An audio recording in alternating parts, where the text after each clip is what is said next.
ವಿದ್ಯಾರ್ಥಿಗಳೇ, ಮೊದಲ ಕೋಣೆಗಳು, ಒಂದು ಶಾಲೆಯಲ್ಲಿ 26 ಕೋಣೆಗಳಿವೆ. ಪ್ರತಿ ಕೋಣೆಯಲ್ಲಿ 4 ಗಿಡಗಳಿವೆ. ಪ್ರತಿ ಗಿಡಕ್ಕೆ 2 ಗ್ಲಾಸ್ ನೀರು ಬೇಕಾದರೆ ಎಲ್ಲ ಗಿಡಗಳಿಗೆ ಎಷ್ಟು ಗ್ಲಾಸ್ ನೀರು ಬೇಕಾಗುತ್ತದೆ? ಮೊದಲ ಗಿಡಗಳು ಎಷ್ಟಾಗ್ತಾವ ಅನ್ನೋದು ನೋಡೋಣ. ಮೊದಲು ಗಿಡಗಳ ಸಂಖ್ಯೆ ನೋಡೋಣ. ಗಿಡಗಳ ಸಂಖ್ಯೆ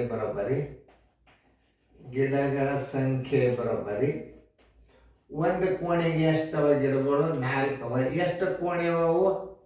26 ಕೋಣೆಗಳವ ಅಂತಂದ್ರೆ 26 104 ಗಿಡಗಳು ಆದವು. ಎಷ್ಟು ಗಿಡಗಳಾದವು? 104 ಗಿಡಗಳಾದವು. ಇನ್ನು ಗ್ಲಾಸುಗಳ ನೀರು ಬೇಕಾದ್ರೆ ಎಷ್ಟು ಗ್ಲಾಸುಗಳು ನೀರು ಬೇಕಾದ್ರೆ? ಗ್ಲಾಸುಗಳ ಸಂಖ್ಯೆ ಬರೋಬ್ಬರಿ ಒಂದು ಗಿಡಕ್ಕೆ ಎಷ್ಟು ಅದನ್ನು ತಿಳ್ಕೊಬೇಕು ನೀವು. ಒಂದು ಗಿಡಕ್ಕೆ 2 ಗ್ಲಾಸ. 104 ಗಿಡಕ್ಕೆ ಎಷ್ಟು ಗ್ಲಾಸ? 208 ಗ್ಲಾಸುಗಳು. ಉತ್ತರ ಬರೋಬ್ಬರಿ 208 ಗ್ಲಾಸುಗಳು ನೀರು ಬೇಕು.